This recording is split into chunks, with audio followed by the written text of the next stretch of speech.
In this video, I'm going to talk about weekly newsletters. So, to get started with your weekly newsletter, which looks like this, you'll go to email and then weekly newsletter. That'll take you to this page where you'll enable the newsletter, which will turn this on to be sent out automatically for you. It'll go out every Sunday, and it'll include the next 60 days of activities and RSVP links if these two checkboxes are checked. You select who you would like to send the newsletter to, so you'll pick one of your email groups.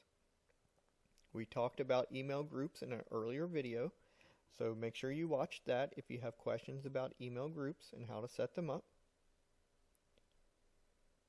You put in your subject, and you're going to want to keep your subject pretty simple. You don't want a lot of exclamation marks or all caps or any spam trigger words that may end up with your newsletter getting in someone's junk folder. You type in the content for the very top of your newsletter. And then after this content, it'll show any announcements that you have selected to be included on a newsletter. We have an announcements video as well. You should go watch that to see how to set up your announcements. And then it's going to show your upcoming events if these checkboxes were checked. So, in the upcoming events, you can see some of them have RSVP links. Now, this will log you in directly as the person that was sent the email. So, this email was sent to Bob. So if I click on this link, it's going to log me in as Bob, and I don't have to go to the login screen and log in to register. So it's going to take me directly there. You can download the permission slip. You can download any activity documents that you've included in this activity, like our hiking checklist or camping checklist. These were uploaded as a sample for this event, but they'll be included here in the registration, so all this stuff can be downloaded, so they'll have it before the event comes up. You can see who's coming. You can type in some comments and then submit your RSVP. You can also pay for this via PayPal if costs have been set up for this event.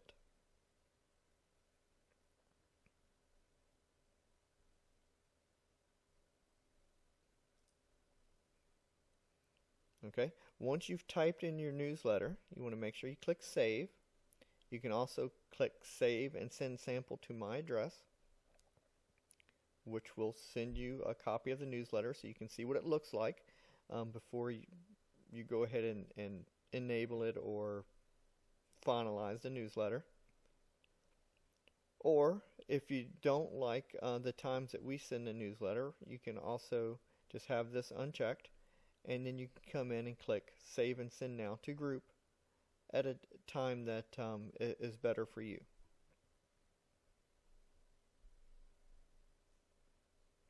Now, to get your announcements to show up on the newsletter, from the announcements page, under Unit and then Unit Announcements, you're going to click Edit on one of your announcements, and then you just need to make sure that the newsletter checkbox is checked for some of your announcements. As long as this is checked, it's going to put them at the top of your newsletter, right underneath of your text here.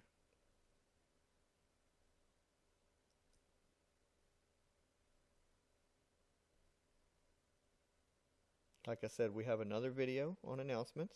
You should go watch that to get more information on how to use your announcements.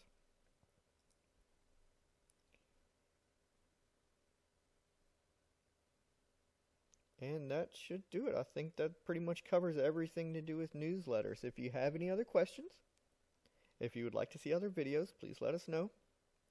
And thanks for watching.